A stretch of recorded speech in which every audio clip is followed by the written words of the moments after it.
Pessoal, boa noite. Bem-vindos a mais uma noite de congresso. Nossa última noite do congresso, infelizmente, já está acabando. Então, vamos começar as apresentações do GT3, que vai falar, que vai ser coordenada, desculpa, pelo Lisandro. Meu nome é Vitória, eu sou editora-chefe da revista Criminalis, junto com a Joana. Então, vamos dar início aos trabalhos. Passo a palavra para o prof. Lisandro para que ele coordene o GT. Boa noite, meu nome é Alessandro Sampaio e eu vim convidado pela revista Criminalis para ser o coordenador do GT e chamo já de início o primeiro trabalho a ser apresentado. Escolhemos fazer na ordem que está da apresentação para que todos possam acompanhar e não saia do já ordenado. Então, o trabalho é a delegação da função decisória judicial no processo penal à inteligência artificial, uma ameaça às garantias fundamentais. O trabalho que consta como colegas a Ana Caroline Freitas Holanda Cardoso, o Rutai de Lima Tiziane e o Diego Alves Bezerra. Eu notei que os colegas são do Rio Grande do Norte. Eu tenho um grande amigo aqui, nós temos um grande amigo aqui do escritório, que é do Rio Grande do Norte, que é o Gabriel Bulhões. Nós temos a grata satisfação de sermos colegas de mestrado na PUC. Diante disso, passo a palavra aos alunos que apresentam. Boa noite, pessoal. Conseguem me ouvir bem? Sim. Perfeito. Obrigado, Lissandro. Obrigado, Vitória, pela oportunidade. Como já mencionado, sim, nosso grupo é aqui do Rio Grande do Norte. Eu sou aluno da UFRN do sexto período, a Ana Caroline também, e o nosso orientador desse trabalho foi o Dr. Diego Alves, que também é mestre aqui pela UFRN, desenvolve um trabalho na clínica aqui. Inclusive, o Dr. Gabriel Bulhões, mencionado, conheço ele também, já tivemos aulas com ele, porque eu faço parte de um projeto de pesquisa, a LADEP, aqui do estado, e ele é um dos nossos parceiros aqui. Então, figurinha carimbada aqui para a gente, é um prazer saber, né, que uma figura aqui do nosso estado tem alcançado vocês aí. Então, ficamos muito honrados com isso, com esse reconhecimento. Ele é um grande amigo, mas eu posso te dizer que é só essa época do inverno que ele não aparece aqui. Não sei por mesmo? quê. Aquele não aparece quase época nenhuma, ele vive viajando.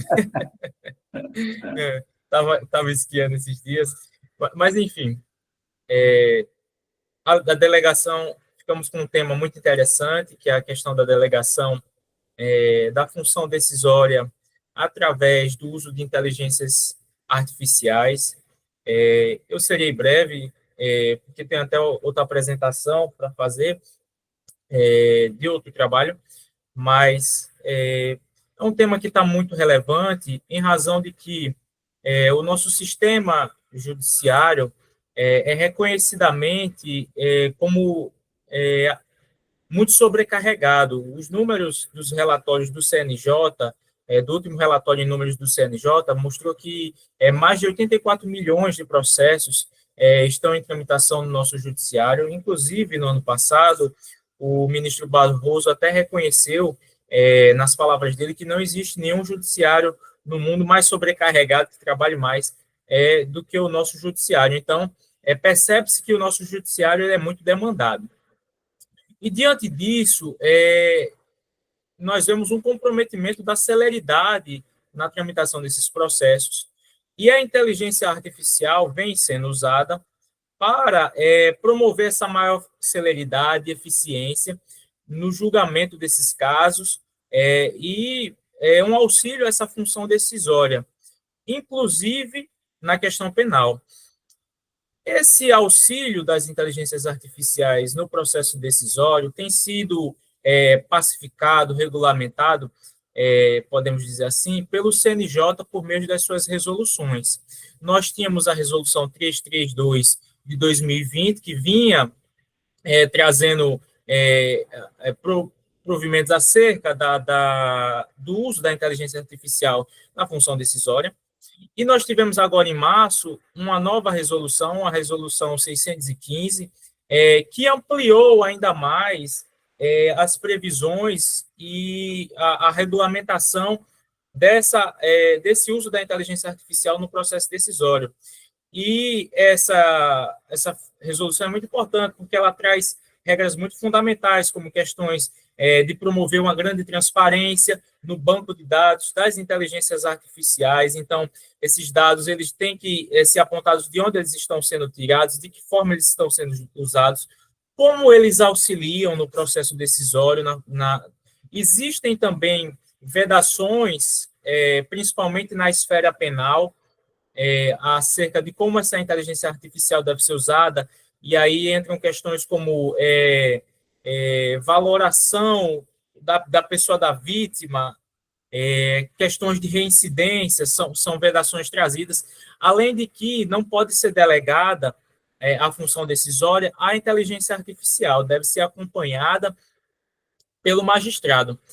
Entretanto, ainda assim, mesmo com essas regulamentações, mesmo com essa rigidez, mesmo com a previsão de que deve haver transparência desse banco de dados, deve haver transparência de como essa inteligência artificial é usada, de como influencia, quem são as pessoas responsáveis. Então, existe um grande trabalho de responsabilização, de accountability, de transparência.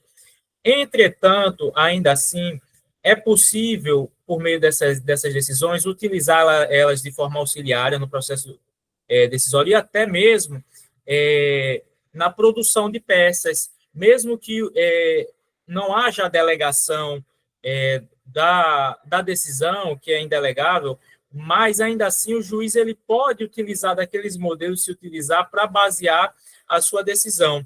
E aí a questão é de que forma isso pode afrontar garantias fundamentais previstas para o processo penal, como a ampla defesa, como a individualização da pena, como a presunção de inocência, uma vez que, diante desses processos decisórios, desse auxílio, como o advogado pode, por exemplo, saber qual a extensão cognitiva daquele auxílio prestado pela inteligência artificial, como, de fato, na realidade, esses dados eles podem ser transparentes, uma vez que a gente tem notado também um grande número de alucinações das inteligências artificiais, criando dados, gerando dados. Então, como garantir, diante disso, mesmo diante dessas resoluções, dessas regulamentações, mesmo diante disso, ainda não é tão certo a garantia a esses princípios fundamentais guardados na nossa Constituição, no nosso processo penal. Então, surgem esses problemas que, até o momento, parecem ter solução com essa resolução, mas, no aspecto mais prático, fica difícil saber qual a interferência real da inteligência artificial no processo decisório. Quer dizer, existe ali na lei dizendo que deve ser transparente, na lei não, na resolução, mas qual a aplicação prática disso? Realmente isso será efetivado? Haverá mesmo essa transparência? Qual a extensão da influência da inteligência artificial no processo de cognição e de julgamento do magistrado ali naquele processo decisório?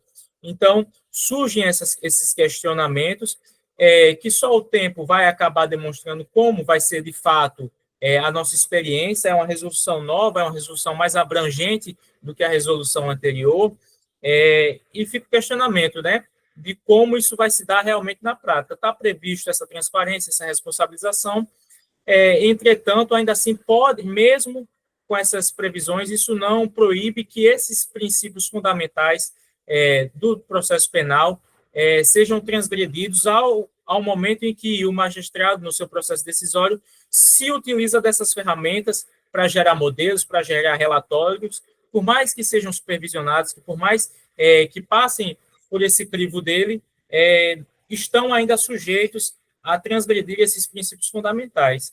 Então, eu espero que tenha ficado claro o ponto e a discussão que a gente tentou trazer com esse resumo expandido. É uma questão muito interessante, que demanda até mais debate do que esse trazido pelo nosso grupo.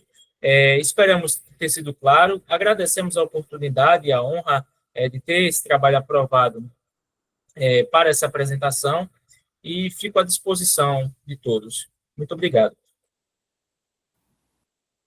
Obrigado, Rutai. Abro já em seguida questionamentos que tenham ao colega sobre o trabalho, que é de suma importância na atualidade da nossa vida, de quem trabalha no judiciário, quem trabalha no direito, né? Eu posso falar pela experiência nossa aqui do escritório. Nós utilizamos inteligência artificial para fazer resumos e relatórios, como bem disse o Rutai, que nos simplificam buscas dentro de processos de mega operações, que por vezes nós nos defrontamos. Estamos aqui com um processo onde temos um constituinte no golpe de Estado do 8 de janeiro, um processo que tem 160 mil páginas, né? Então fica difícil fazer buscas sem uma inteligência artificial. É um processo que tem mais de 2.000 aparelhos telefônicos apreendidos, né? Então há relatórios, há vários modelos que nós necessitamos buscar com mais diligência, que a inteligência artificial, como bem disse o colega, nós compreendemos sempre que ela não teria como substituir o profissional, mas sim uma ferramenta muito útil de trabalho, que é assim que nós utilizamos aqui. Mas, sem delongas, já me estendendo, passo a palavra aos colegas interessados em fazer questionamentos diretamente ao colega. Lembrando que vocês podem perguntar tanto no microfone aqui, quanto no chat, se vocês se sentirem mais à vontade. Então, fiquem confortáveis para comentar como vocês preferirem. Eu sempre prezo pela oralidade, que é o que o processo penal nos ensina. Temos que ir falando, errando e vamos acertando. Mas, Rutai, quando o resumo expandido é muito bom, não abre possibilidade de questionamentos, né? Então, às vezes as pessoas ficam, já que completou ou atingiu todos os pontos de dúvidas dos colegas, né, por vezes ficamos sem questionamentos. Se não tiver nenhum questionamento, vamos agradecer ao colega e passaremos ao trabalho seguinte.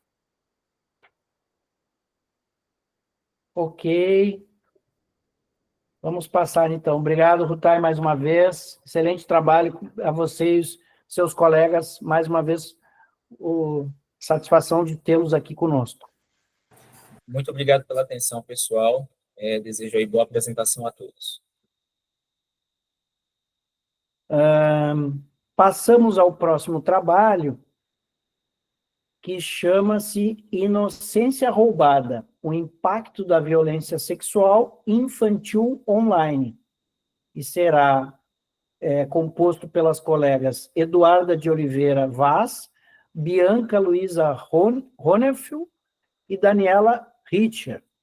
Desculpa a expressão aqui se não estiver correto, mas eu tenho esse problema, né? Lissandro é difícil as pessoas acertarem, então eu não cobro muito. Uma boa noite, Bianca. A palavra é sua. Boa noite. Vocês me ouvem bem? Também. Boa noite a todos os presentes. Eu me chamo Bianca Luiza Ronef. Eu estou um pouco acostumada já na pronúncia do meu sobrenome. Eu sou estudante do primeiro semestre de Direito da Universidade Federal de Santa Maria. E hoje eu vou apresentar o trabalho intitulado Inocência Roubada, o impacto da violência sexual infantil online, que foi desenvolvido em coautoria com minha colega de graduação, Eduarda de Oliveira Vaz, e orientado pela professora e doutora Daniela Richter.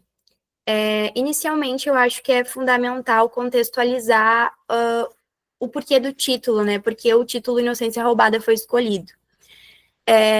No direito, o roubo ele tem como conceito a subtração de algo mediante violência ou grave ameaça. Da mesma forma, podemos entender que a violência sexual infantil online representa uma subtração da inocência tanto de crianças quanto de adolescentes. Nesse contexto, essa subtração seria feita no meio virtual, que de uma certa forma possui aquela ideia de anonimato e invisibilidade que é proporcionado pelas redes sociais. O título, então, ele simboliza a infância e, de uma certa forma, a adolescência também como duas fases de inocência e desenvolvimento de crianças e adolescentes, que é um momento onde esses jovens deveriam ser protegidos e, infelizmente, acabam sendo vítimas de ações criminosas de agressores virtuais, né? Não me alongando muito, eu vou entrar na parte da introdução do tema de uma forma mais resumida.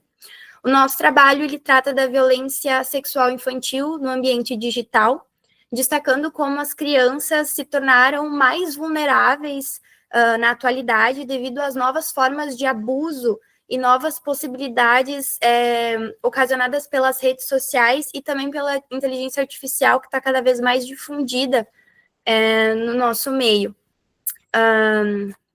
Então, a questão do anonimato que é proporcionado pela internet, assim como a falta de fiscalização adequada, são dois elementos que ainda propiciam ainda mais esse tipo de delito. Nesse trabalho, nós buscamos entender como essas tecnologias ampliaram os riscos de crianças e adolescentes, e bem como o comprometimento da dignidade, integridade física e psíquica desses jovens. Para a realização desse trabalho, nós partimos do questionamento sobre o uso massivo da inteligência artificial, como o uso massivo da inteligência artificial ele pode contribuir para a proliferação de abusos e violações de direitos de crianças e adolescentes na internet. Então, nosso objetivo com esse trabalho era identificar essas formas de violência sexual infantil online e verificar a respeito dessas as legislações já existentes e compreender as causas desse aumento dos casos relacionando dados nacionais e dados estrangeiros. Como metodologia, nós utilizamos a abordagem dedutiva, um método estatístico e tipológico com pesquisa bibliográfica e documental. Então, nós reunimos alguns dados de organizações internacionais e nacionais e notícias relevantes, sempre buscando analisar de forma quantitativa e qualitativa sobre esse fenômeno, né, esse delito. O que a gente pôde constatar, né, que a gente identificou, é que, historicamente, a violência ela sempre esteve presente na nossa sociedade. Só que com a difusão, né, as novas tecnologias, principalmente a difusão da internet, surgiram novas formas que são novas formas de violência que são potencializadas pela falta de regulamentação em plataformas digitais. Foi identificado também no nosso estudo que o baixo custo e a rapidez da inteligência artificial para criar conteúdos abusivos tornando mais acessível a proliferação desse tipo de conteúdo, em concomitância com a ausência de regulamentação, também dificulta o combate efetivo a esse crime de violência sexual infantil online. Como embasamento jurídico do nosso estudo, a gente destacou, claro, o ECA, que é o Estatuto da Criança e do Adolescente, especialmente os artigos 3º e 5º, que asseguram o direito à dignidade, ao respeito e à proteção integral como base legal para a defesa das crianças e adolescentes. Então, essa doutrina da proteção integral, ela reforça a responsabilidade por garantir direitos, ela não é só centralizada na família, ela deve ser compartilhada, uma responsabilidade compartilhada entre família, Estado e sociedade. E, para concluir, a gente concluiu com esse trabalho a urgência indubitável de que plataformas online desenvolvam políticas públicas de proteção e mecanismos de identificação e remoção de conteúdos ilícitos envolvendo menores de idade, tanto crianças quanto adolescentes. Também, em especial, de uma certa forma, o trabalho em conjunto do Estado, da sociedade e das famílias para promover a segurança digital dos nossos jovens, bem como a conscientização digital, porque atualmente a gente vê cada vez mais as crianças cada vez mais jovens adentrando nas redes sociais, e isso também é um elemento que aumenta, de uma certa forma, contribui para o aumento da violência sexual online, porque muitas crianças usam as redes, adolescentes e crianças usam redes sociais sem qualquer supervisão de adultos, né? Então, a gente vê também essa importância da família nessa questão. Então, essa questão de conscientização sobre os riscos, né, que a internet pode trazer, para que a gente veja a doutrina de proteção integral sendo efetivada na era digital de forma plena. E, para concluir, eu só gostaria de agradecer a oportunidade de estar aqui apresentando, e eu estou à disposição de qualquer eventual dúvida ou algum esclarecimento. Obrigado, Bianca. Uma excelente fala, muito pertinente o trabalho de vocês. Eu aproveito o ensejo sempre para falar algumas palavras, para dizer que as plataformas digitais tiveram, na minha ótica, uma aceleração no período pandêmico, né? Onde saímos ali praticamente quase que do analógico para um mundo totalmente virtual, né? Hoje temos essas plataformas, do qual usamos aqui, inclusive para reunião de trabalho acadêmico, que tiveram uma evolução gigantesca nesse período, por conta de uma necessidade de manter uma comunicação, o aprendizado, e aí entra a parte infanto, né? Porque os colégios de ensino fundamental fizeram muita utilização disso. De outro lado, nós temos que assegurar uma segurança digital, né? Nós, digo sociedade, e aí eu digo que a fala da colega Bianca é muito potente nesse sentido de, mais uma vez, demarcar este ponto que a sociedade também possa contribuir com a sua educação familiar, né, dos seus menores, de controles. Eu faço uma analogia muito próxima com essa questão de plataforma digital, e quando você falava, me lembrava quanto às bets, né, que é um outro assunto, mas que também necessitaram de uma regulamentação para que pudesse proteger as crianças, né, a infanto de participar desses jogos de azar aonde não são permitidos. Porque, compreendo eu, até antes dessa regulamentação, infelizmente, qualquer um tinha acesso a essas plataformas digitais. Existem também as pessoas que não têm o controle sobre o acesso, sobre uma vida apenas na forma digital, e que aí faz um mau uso da plataforma digital, evitando, assim, também uma vida em sociedade. Então, são várias direções que podemos continuar aqui uma noite falando sobre os trabalhos de vocês, mas deste em específico eu resolvi ponderar estes pontos, porque achei muito importante diante do que a colega nos trouxe aqui e apresentou. Mais uma vez, parabéns, e coloco à disposição para os colegas se tem algum questionamento.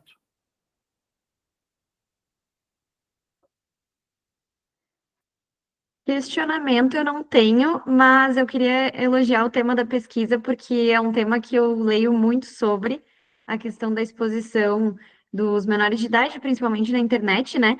E acho que tu foi bem certeira, assim, nas tuas colocações, porque acaba que a gente vê tanta coisa sobre isso e, ao mesmo tempo, não vê tudo, né? E a gente vê, de fato, que nem tu comentou, a gente vê cada vez mais na internet as pessoas se expondo cada vez mais cedo, e muitas vezes até as próprias famílias, né, para, de uma forma a viralizar, enfim, e criar conteúdo, expõe as crianças, e as crianças acabam sendo alvos disso, o que não deveria, né? A gente não deveria ter que tomar esse cuidado, mas infelizmente na sociedade em que a gente vive, a gente precisa, né? E precisa não só tomar esse cuidado inicial, mas redobrar o cuidado que a gente posta, enfim.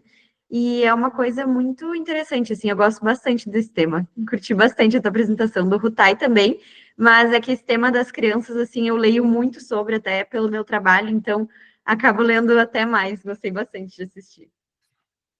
Obrigada. Bom, se não tivermos nenhum questionamento, vamos passar ao trabalho seguinte. Mais uma vez, agradecer a participação da colega Bianca, que foi muito feliz juntamente com seus colegas no tema. Agradeço, obrigado, Bianca. Vamos passar ao próximo trabalho. Mídia e crime, os impactos das narrativas midiáticas sobre os sujeitos do delito. Aqui eu tenho a felicidade de conhecer dois participantes, pelo menos, né? A Joana, que está aqui conosco já, a Vitória Cardoso, que faz parte com ela no trabalho, e o aluno, deve ser o aluno delas, o Fábio Faete. Né? Joana, a palavra é sua. Fica à vontade, uma boa noite. Boa noite, professor Alessandro. Inicialmente, então, agradeço a sua presença aqui conosco. A gente está muito feliz por poder contar com o senhor aqui mediando esse GT. Então, como o senhor já comentou, então, eu sou a Joana Smidler, sou estudante do 7º semestre do curso de Direito. E esse trabalho a gente desenvolveu, eu e a Vitória, em coautoria, sob a orientação do professor Fábio Agni Faete. Então, inicialmente, a nossa temática, ela diz respeito à mídia e crime. Como que a gente pensou nesse trabalho? Analisando a atualidade, os cenários atuais, a gente percebe que muito se comenta nas redes sociais, muito se comenta não apenas nas redes sociais, como, por exemplo, Facebook, Instagram, mas também muito se fala via WhatsApp, a comunicação é muito mais facilitada diante das mídias sociais. E aí a gente resolveu pensar sobre os impactos que essa mídia pode ter sobre os sujeitos de um delito. E justamente é esse o nosso problema de pesquisa, o nosso questionamento, né? Quais são os impactos que a mídia pode ensejar sobre os sujeitos do delito? E para responder essa pergunta, a gente dividiu então em duas hipóteses. A primeira fala dos impactos sobre o sujeito do delito, que é a vítima, né?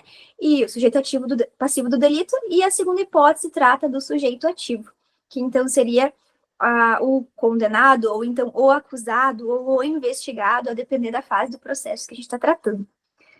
Para fazer, então, essa pesquisa, para desenvolver essa pesquisa, a gente utilizou de metodologia exploratória bibliográfica, com referência em livros e artigos científicos sobre a temática. E, então, o nosso objetivo é justamente esse de analisar, então, como que a mídia está impactando e se isso é positivo ou não, né, sobre as pessoas. Bom, então agora eu passo a palavra para a minha colega para tratar sobre a primeira hipótese. Então, Vitória, contigo. Então, gente, boa noite. Eu já me apresentei, mas vou me apresentar de novo agora como apresentadora. Eu sou a Vitória, eu sou estudante do 8º semestre do curso de Direito. E o nosso artigo, então, partindo dessa introdução, a gente passou a estudar os impactos disso nas vítimas do crime, como a Joana comentou. E, em primeiro lugar, cabe ressaltar aqui que o STJ decidiu em 2013 que a vítima tem, sim, direito ao esquecimento. Esse é um assunto um pouco polêmico, mas tem esse entendimento, podendo não mais ser submetida a reviver esses eventos traumáticos de qualquer forma. Só que nesse cenário de superinformação, onde as abordagens midiáticas expõem muitas vezes imagens, fatos e opiniões que não necessariamente são verdade, eles reforçam estereótipos sem se preocupar de fato com como isso vai impactar na vida das vítimas. E isso, no caso, leva a um processo de revitimização, que é justamente quando a vítima é submetida a um novo sofrimento frente ao trauma que ela já sofreu, só que nesse caso é muito pior, porque é na frente de muita gente numa rede social, que a gente não tem nem ideia de quantas pessoas vai alcançar. A gente entendeu ainda, com base no que a gente pesquisou, que as mulheres são ainda mais afetadas que os homens nesse ponto, em função da estrutura social que a gente tem, né? Então, as mulheres acabam sendo muito mais alvo dessa revitimização, até por conta dos crimes que elas acabam sofrendo e da forma como são expostas na internet. Para exemplificar isso, a gente trouxe o caso da Clara Castanho, que, além de ter sido vítima de estupro, acabou sofrendo com a exposição pública da história dela, de uma forma extremamente cruel, e também com as críticas que ela sofreu nas redes sociais, que não preciso nem entrar muito em detalhes, acredito que muitos aqui acompanharam o caso e viram, que foi algo de uma extrema crueldade a forma que foi exposta, que ela foi exposta. Inclusive, essas pessoas que criticavam ela muitas vezes nem sabiam ao certo o que tinha ocorrido, mas supunham o que tinha acontecido a partir de opiniões e constatações de páginas de fofoca na internet. Então, agora devolvo a palavra à Joana para continuar a nossa pesquisa.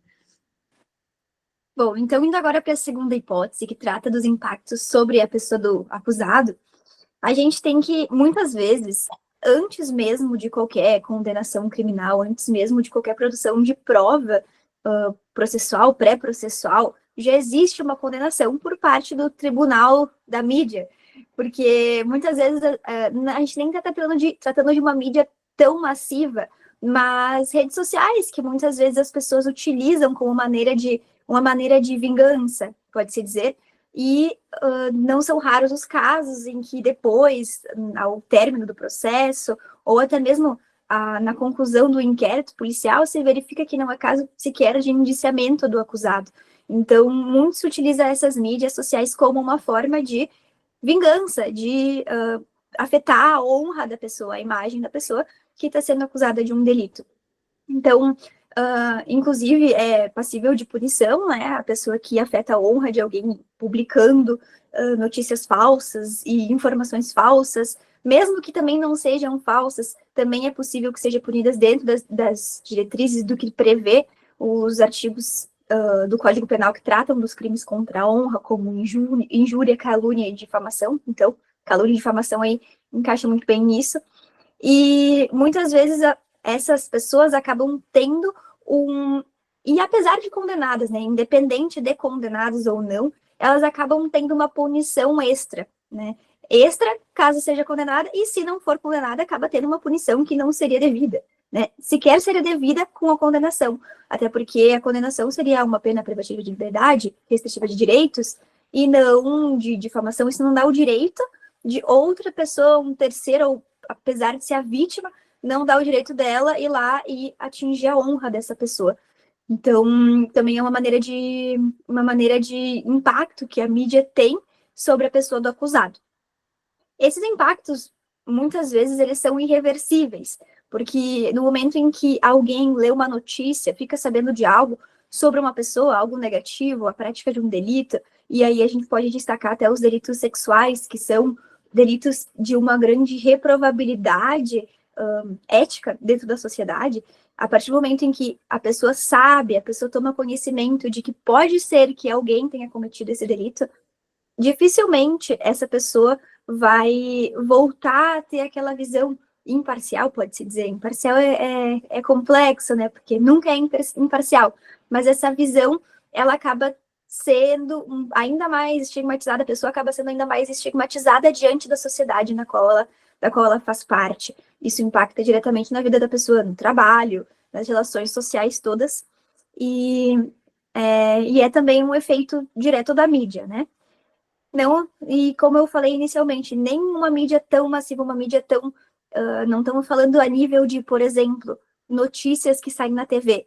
Também pode ser isso, né? Notícias na TV também influenciam, mas pensando dentro da nossa sociedade, na nossa cidade, né? Isso é uma coisa que acontece com muita frequência, e já acontecia, sempre ocorreu, né, no boca a boca, mas as mídias, a tecnologia em geral, ela vai facilitar essa disseminação de informação, essa informação, seja ela boa ou ruim, e nesse caso, ela tem impactos extremamente nocivos para a pessoa do acusado ou do condenado.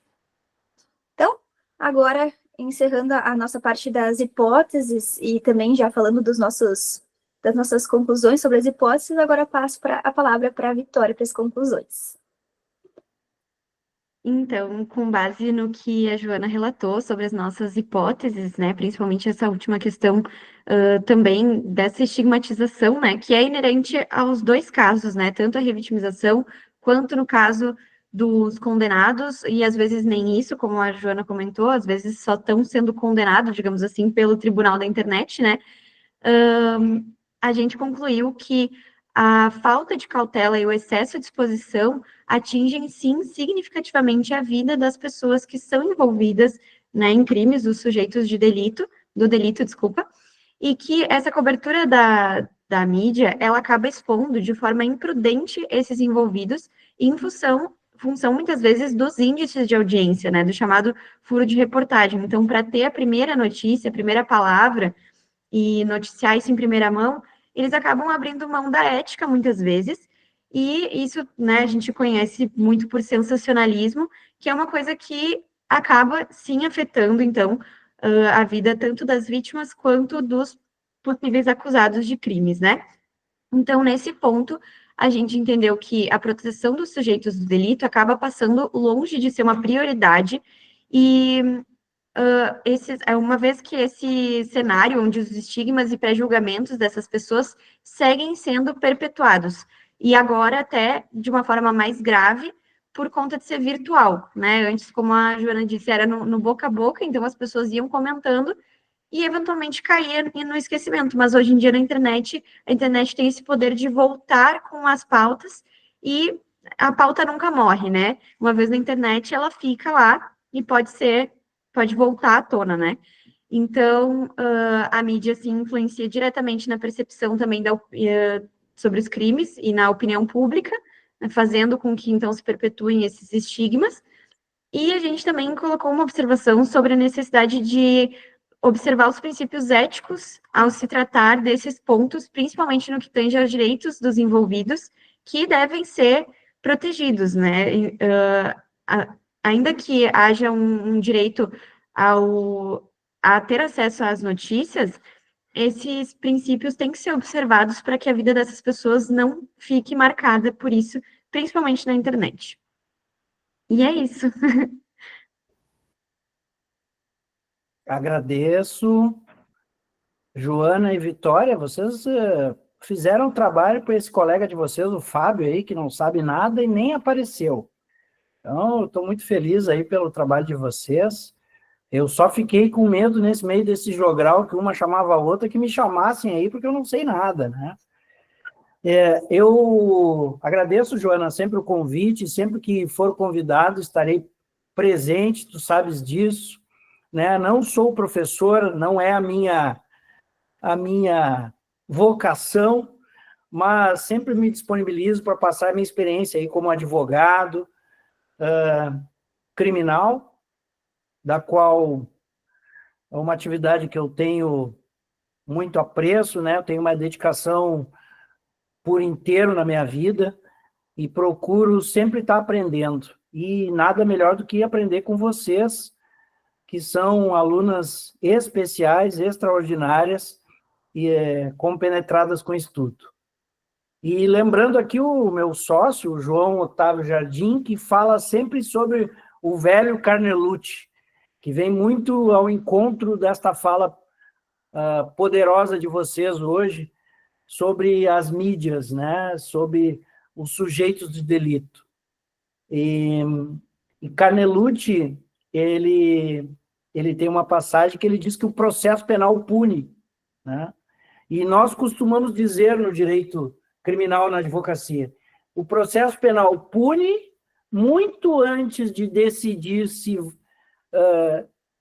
vai haver uma sentença que deve punir, e se ao final não punir, ele já puniu, ele já fez deste caminho processual, uma exposição desta pessoa que era ré, que era acusada devida ou indevidamente, mas que teve o seu nome, o seu rosto jogado às mídias, jogado à sociedade de uma forma espúria, de uma forma indevida, principalmente, e eu gostei muito de uma passagem que vocês fizeram no trabalho, até por serem mulheres inteligentes e do direito, né? Não poderiam deixar de fora de falar das mulheres que sofrem ainda mais com essa exposição indevida, né? Então, o Carnelucci lá, quando faleceu na década de 60, se eu não estou enganado, já falava sobre isso em seus livros, né? Nas suas passagens. E isso continua reverberando até os dias atuais, né? Nós sofremos, nós como advogados, em proteger os nossos constituintes destas exposições que, por vezes, indevidas, na grande maioria indevidas, que eles passam, e, ao final, mesmo com uma sentença absolutória, a sua vida fica marcada. Então, eu parabenizo as colegas e abro, mais uma vez, aos questionamentos dos colegas que tiverem interesse em questionar as colegas. E já aviso, elas estão afinadas, viu? Elas vêm com tudo.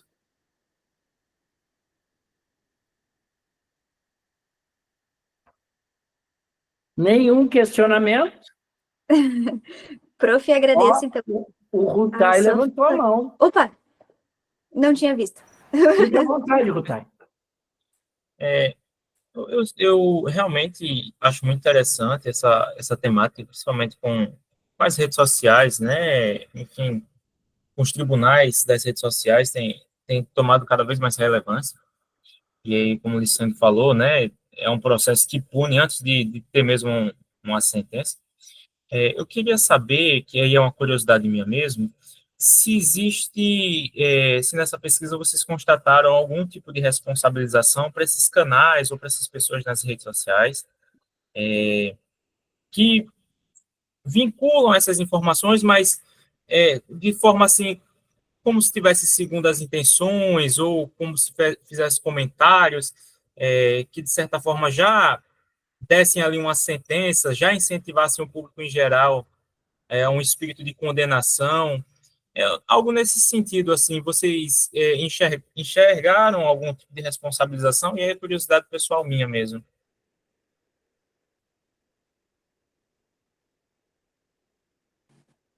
Posso responder, Vi? Ou tu Pode. quer? Pode. Bom, Thay, muito obrigada pela sua pergunta. Olha só, com relação a isso, a gente não chegou a fazer uma análise jurisprudencial para ver se efetivamente existe algum processo que responsabiliza essas pessoas, mas muito se fala da própria difamação, né, do próprio crime de difamação e de calúnia nas situações em que a pessoa tem conhecimento de que o crime não ocorreu, né? Então, muito se fala dessa responsabilidade ali dentro dos crimes contra a honra. A gente não viu nenhuma situação específica que tenha ocorrido essa efetiva responsabilização da pessoa ali na esfera penal, tampouco na esfera civil. Não fizemos essa parte mais na jurisprudência. Quer me complementar, Vi? Então, no nosso trabalho, que nem a Joana comentou, a gente não pesquisou especificamente sobre isso, mas o que eu posso te dizer por fora, porque o meu trabalho de conclusão de curso é, de certa forma, alinhado com o artigo que eu e a Joana escrevemos.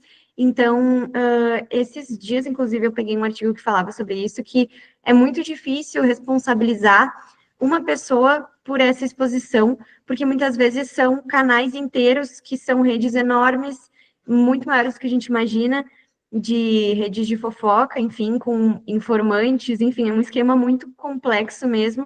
Então, é difícil responsabilizar uma pessoa numa ponta, sendo que tem outras tantas envolvidas. O que acontece muitas vezes é uma certa responsabilização por calúnia e difamação, que nem a Joana falou, em canais menores, principalmente, mas em canais maiores, tipo as Choquei da vida, é muito difícil, porque são canais muito grandes, e também, como a gente comentou durante o trabalho, tem a questão do acesso à informação, que é garantido a todo mundo, então é difícil tu dizer que este tipo de informação não deveria estar sendo veiculado e tu censurar, digamos assim. Então é muito complicado, vai muito da ética do profissional que está dando a notícia, né, de não expor certos detalhes, ou pelo menos expor com cuidado, assim, enfim, com o que precisa, né? Os princípios éticos que a gente comentou. Mas é um ponto bem interessante, assim, de perguntar. A pergunta foi muito boa. E, inclusive, outro aspecto que dificulta muito essa responsabilização é o anonimato, né? Então, às vezes, esses ataques, eles vêm de contas que são contas fake. E aí, na realidade, assim, é muito difícil que a investigação. É possível que se verifique quem foi a pessoa, de onde veio aquele comentário. Só que às vezes é tanta gente falando, são tantos casos que o nosso sistema nem dá conta disso, né? Então, dificilmente tem essa questão de os perfis fake. Então, muitas vezes, e outra questão também, né? A própria não é necessário que as pessoas estejam em um mesmo local no mesmo momento para que a informação seja compartilhada, né? Então, no presencial é necessário que as pessoas estejam no mesmo local no mesmo momento. E no virtual é possível que alguém publique uma coisa de madrugada, isso chegue nas pessoas no dia seguinte, na semana seguinte, e aquilo continua reverberando por muito tempo. Então, dificilmente, muitas vezes é complicado chegar até a pessoa que efetivamente comunicou aquilo, né? Acho que tem um colega que mandou algo no chat. Sim. Quer que eu leia, Jo? Pode ser. Então, o Juliano Farias de Lima mandou: recentemente o Felipe Prior foi absolvido, mas o estrago na imagem dele na época foi instantâneo. Inclusive, era um dos cotados para ganhar o programa, no caso o BBB, e depois que veio à tona, ele saiu rapidamente e saiu já sendo triturado pela mídia. É difícil, inclusive, acreditar na inocência, porque tudo que se fala cria um pensamento de culpado em quem ouve ou vê notícias acusatórias. É exatamente esse o nosso ponto, porque às vezes a pessoa até pode ser de fato acusada daquilo, mas a mídia, ela massacra de fato. Inclusive, no nosso trabalho, a gente exemplificou com o caso da Elise Matsunaga, né, que a gente sabe que é um caso bem delicado, assim, eu, pessoalmente, né, quem sou eu para dizer alguma coisa nesse sentido, mas, pessoalmente, eu considero que tem uma grande diferença dela para outros assassinos em série que a gente vê, porque ela tinha ali um caso específico, digamos assim, naquela situação ali. Então, mas muitos taxam ela como se ela fosse uma grande assassina perigosíssima que vai sair na rua e matar o primeiro homem que ela vê na frente. Então, assim, é uma coisa complicada, porque a internet estigmatiza e aquele estigma fica. E aí tu vai ver uma notícia, muitas vezes, as notícias sensacionalistas, elas são mais fáceis de ler do que uma notícia mais elaborada, com uma linguagem mais técnica, mais estudo. A notícia sensacionalista é um textinho, uma foto, e tá ali a notícia. E é super fácil de ler, super fácil de acessar, de veicular, de printar e mandar para alguém. Então fica difícil mesmo. Mas, colegas, eu coloco para vocês que, como advogado criminal, isso é o nosso dia a dia, né? E eu e os colegas aqui enfrentamos isso diariamente, até porque nós temos alguns casos de repercussão e algumas conclusões com o tempo se chega, né? Primeiro que sentença absolutória não vem de jornal, né? Não dá mídia. Isso vocês nunca vão ver, tá? O Daniel Alves é um caso, né? Diferente do Felipe, que eu até vi a mensagem do colega que escreveu que ele foi absolvido, só que ele responde ainda a outros dois eventos, né? Ele é acusado, se eu não me engano, de estupro. Ele responde ainda a outros dois. Mas o que também faz com que ele possa ser absolvido nos outros dois, esta sentença absolutória, ela já vem com uma marca de absurdo. Ou seja, ela já vem provocando uma direção no juiz, olha, atente aí que pode haver um erro, viu? Porque ele é uma pessoa violenta, ele é um criminoso, né? Então, esta chaga que a pessoa carrega, ela é muito perigosa. O Daniel Alves ficou preso 8 meses, 1 ano quase, e foi absolvido. E aí tiveram que explicar que na sentença dele, no julgamento dele, haviam, se não me engano também, né, e aqui estou falando sem dados precisos, mas que haviam 4 mulheres, ou 2 mulheres, ou coisa assim, para poder justificar que não foi um conluio de pessoas em favor de um outro homem, né? Então, tem que até justificar isso, porque senão parece, porque o Daniel Alves tem poder aquisitivo, contratou os melhores advogados. Eu sempre costumo dizer, como advogado, né? Isso não pode ser um peso, a pessoa contratar o melhor para se defender.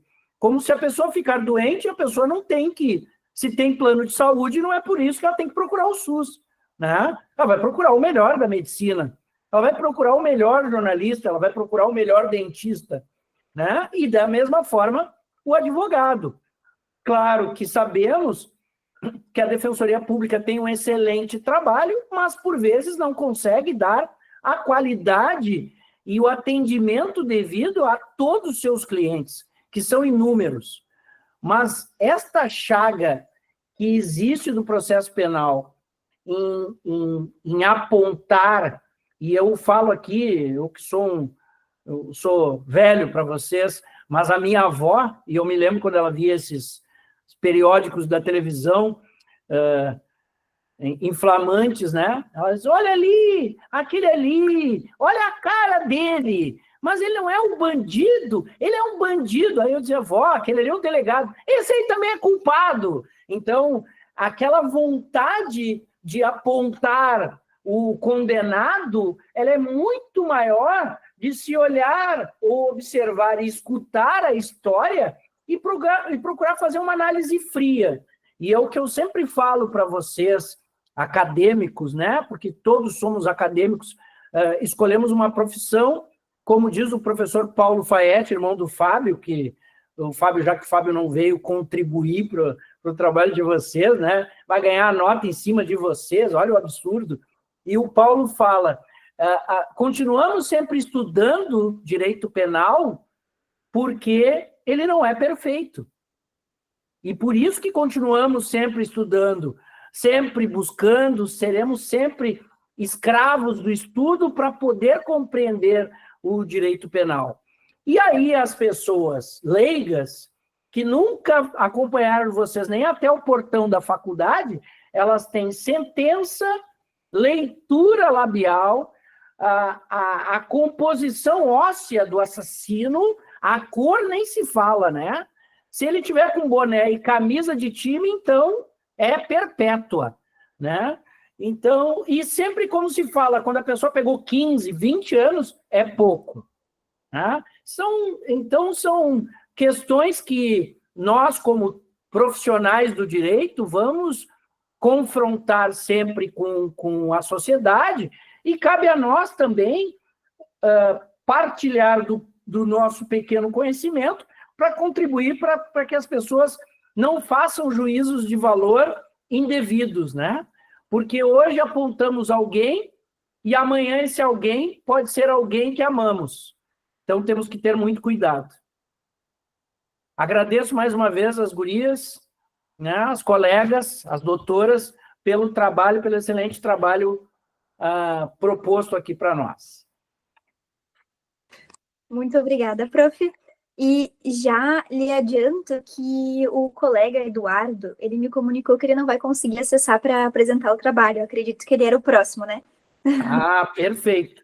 Eu já estou vendo a colega Valentina e ela vai falar de fakes e direito penal, a tipificação das montagens digitais e de conteúdo sexual. Desculpe se estiver errado, mas o professor aqui, né? Professor não tem nada, eu sou advogado, então o fake aqui de professor tem uma dificuldade com essas leituras atuais. Boa noite, Valentina. Boa noite, tudo bem? Imagina, né? A gente lê, o que importa é a gente estar se entendendo, né? Estamos todo mundo se entendendo. Então, né, quero pedir desculpa pelo meu atraso para entrar aqui, eu estava em outro GT apresentando, Mas, então, eu me chamo Valentina, né? Vou me apresentar. Eu sou estudante do 5º semestre de Direito pela FSG, aqui de Caxias do Sul. E o trabalho que eu vou apresentar também foi feito pela orientação do Prof. Fábio Fayette, pelo grupo de pesquisa que ele tem aqui na nossa faculdade, que é de Direito Penal e Novas Tecnologias. E ele também, né, orientou o meu trabalho. E o meu trabalho, então, ele vai falar das deepfakes sexuais, que essa ideia me veio à tona, porque acredito que ali em 2024, 2023, surgiu uma notícia, não sei se todos ficaram sabendo, mas de uma atriz, que o nome dela é Mel Maia, ela apareceu em algumas novelas da Globo, e ela veio à internet falar sobre uma montagem que foi feita por meio da inteligência artificial de um vídeo de conteúdo sexual que envolvia ela. E as pessoas na internet estavam perguntando se era ela naquele vídeo, se aquele vídeo era verdade. E ela veio, então, falar a público, né, falar que aquele vídeo foi feito por uma montagem, né, por inteligência artificial, e que não era ela e que ela nem conhecia as pessoas envolvidas. E daí, nesse sentido, surgiu a pergunta do meu trabalho, né, que é qual que é a tipificação penal dessa conduta, né, de tu fazer uma montagem de conteúdo sexual com o rosto de uma pessoa sem a autorização dela. Até porque as inteligências artificiais têm avançado muito, né? Isso aconteceu muito ali nas eleições de 2022, montagem do Lula falando uma coisa, Bolsonaro falando outra coisa, mas isso até o STF se manifestou sobre isso, só que nessa questão ali de conteúdos sexuais ainda é uma coisa que a gente não tem um consenso. E eu trouxe ali no meu resumo expandido um relatório da empresa SumSub, de 2023, que entre os anos de 2022 e 2023, o uso das deepfakes aumentou em mais de 800%, um dos maiores crescimentos da América Latina, esses dados aqui no Brasil, né, sendo usados em contextos políticos, financeiros e principalmente sexuais. E as vítimas das deepfakes sexuais são, em maioria, as mulheres que têm suas imagens falsamente associadas a conteúdos pornográficos. Então, por meio de metodologia exploratória bibliográfica, né, o meu trabalho buscou levantar hipóteses de em que crime poderia se enquadrar isso. Como a inteligência artificial é uma coisa ainda muito nova, é difícil achar material sobre isso.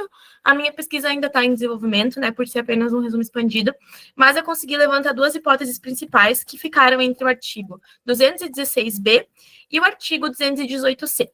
Então, ali o artigo 216b, ele trata do registro não autorizado de conteúdo íntimo. Então, ele inclui produzir, fotografar, filmar, registrar, vários verbos nucleares dessa forma, ato sexual, cena de nudez ou ato libidinoso de caráter íntimo e privado sem autorização dos participantes. E o crime se enquadraria, então, no parágrafo único desse artigo, que diz que incorre na mesma pena quem realiza montagem, fotografia ou áudio ou qualquer outro registro sexual, libidinoso com caráter íntimo. Essa seria, por enquanto, a resposta mais próxima da resposta penal para a criação de deepfakes sexuais, só que essa ideia, ela ainda não se enquadra exatamente na minha hipótese, porque tu fazer um registro, né, sendo montagem ou sendo um vídeo, uma gravação de um ato sexual que aconteceu com consentimento, ainda não seria a mesma coisa de tu pegar o rosto de uma pessoa sem a autorização dela e fazer um vídeo com outra pessoa ou dela sozinha que ela não consentiu, né? Em contraponto, tem também o artigo 218c, que ele trata da divulgação de conteúdo íntimo sem consentimento. Então, ele foca mais na hipótese da divulgação. Então, ele traz oferecer, trocar, disponibilizar, transmitir, vender, expor à venda, etc., qualquer fotografia ou vídeo ou registro audiovisual que contenha cena de estupro ou de estupro de vulnerável, ou que faça apologia ou induza a sua prática sem o consentimento da vítima, cena de sexo, nudez, pornografia. Então, esse artigo, né, ele criminaliza a divulgação de conteúdo íntimo, mesmo quando a vítima não sabia da divulgação ou não autorizou depois. Só que esse artigo, ele não menciona montagens, ou seja, ele não tá claro, ele não se enquadraria na montagem feita por inteligência artificial, né? E outra questão também é que ele não criminaliza o simples armazenamento dessa imagem, o que pode gerar a impunidade em algumas etapas, acaba gerando impunidade, né? Porque não se enquadra perfeitamente. Então, fica algumas lacunas interpretativas entre esses dois artigos. A pessoa pode ser punida por criar a montagem com base no artigo 216b, que ele traz, então, a ideia, sim, de criar a montagem, só que tem a questão da divulgação da imagem, que só é trazida, então, no artigo 218c. Isso cria uma lacuna de interpretação, porque o dano à vítima ocorre justamente quando a imagem se torna pública, e não só na criação. Apesar de que ter a criação desse vídeo seu sem seu consentimento ainda é uma coisa muito invasiva. Só que se a pessoa não fica sabendo, será que isso incorre ainda em algum desses dois artigos? E mesmo que o ato sexual seja falso, né, os efeitos são reais. A humilhação, a exposição, por mais que o vídeo, né, não seja real, não corresponda realmente à pessoa que foi montada, né, que foi colocada ali, o rosto naquele vídeo, ainda é uma coisa muito invasiva e muito desconfortável para uma pessoa ter uma imagem de nudez sua sem a permissão dela, com uma pessoa que ela nunca teve nada, às vezes nunca consentiu, e o ordenamento jurídico brasileiro ainda está um pouco insuficiente para lidar com essas questões de deepfakes sexuais. As leis existentes que a gente tem não falam expressamente sobre o tema e as interpretações, elas variam.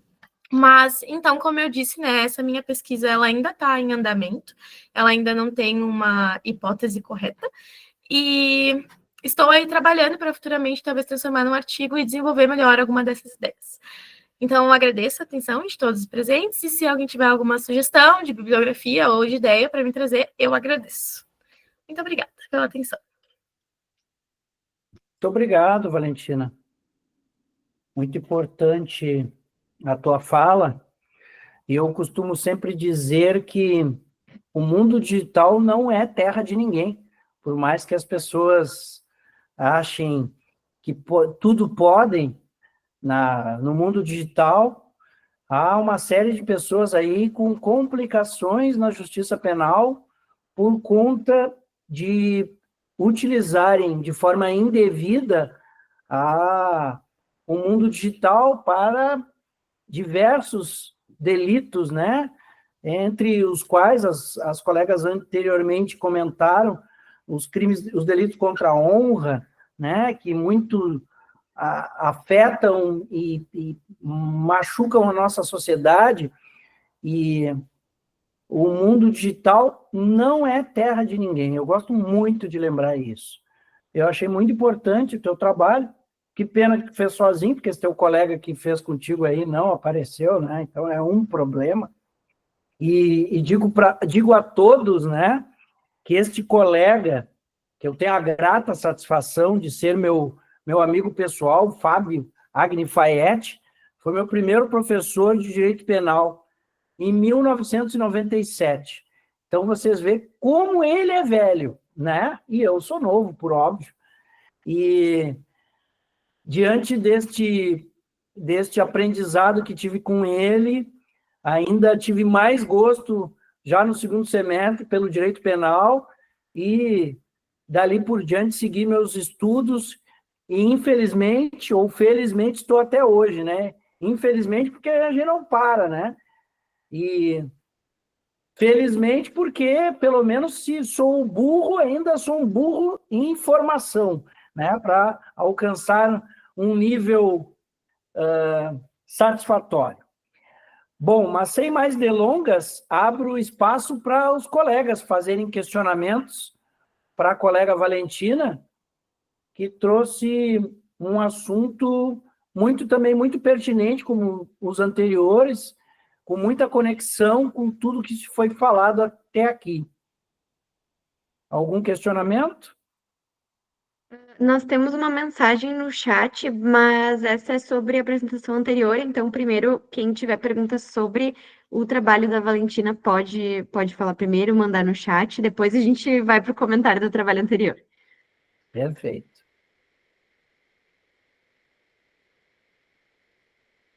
Algum questionamento? Então, a colega Valentina vai passar ilesa.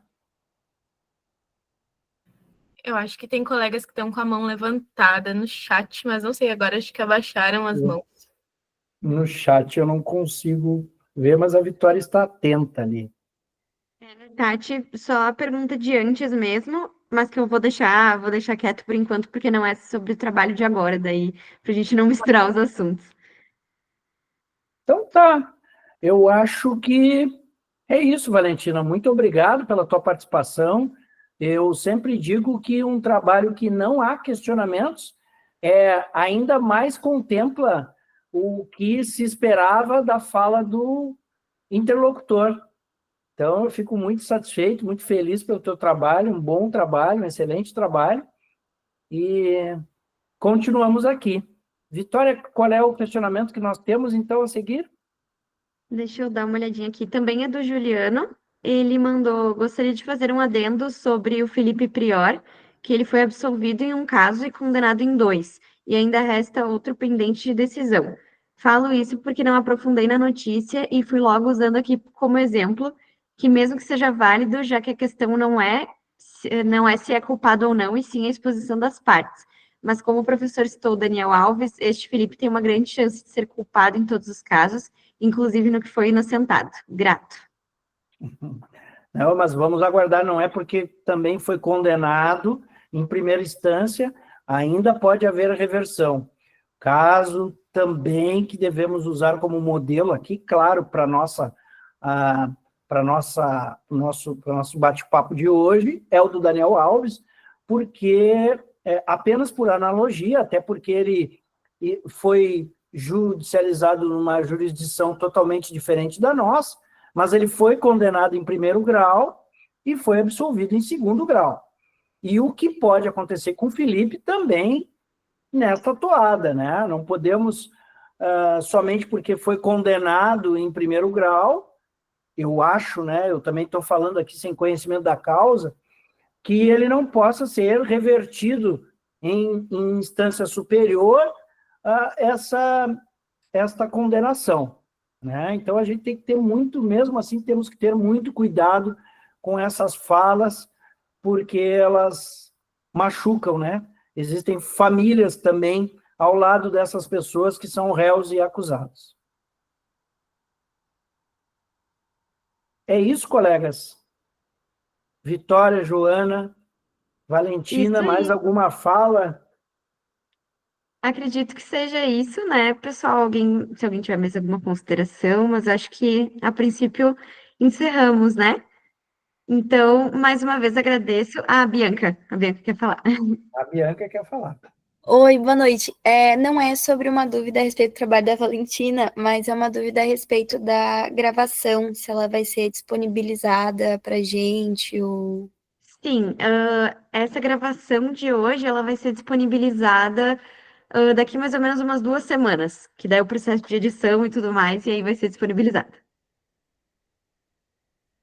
Ah, tá bem, obrigada. Nada. Então tá, pessoal, mais uma vez agradeço todo mundo pela participação aqui nesse congresso. A gente ficou bem feliz com os trabalhos submetidos. Lembrando que quem apresentou então hoje vai ter o seu trabalho publicado na próxima edição da Criminalis, que tem previsão para agosto. E é isso, pessoal. Vamos tirar uma foto então para marcar o nosso GT. E aí estão todos liberados. Tirei aqui. Então Tá tá, bom. pessoal. Obrigado, Muito mais uma vez obrigada. agradeço. Uma boa noite a Nós que todos. agradecemos. Até mais. Muito obrigada, pessoal.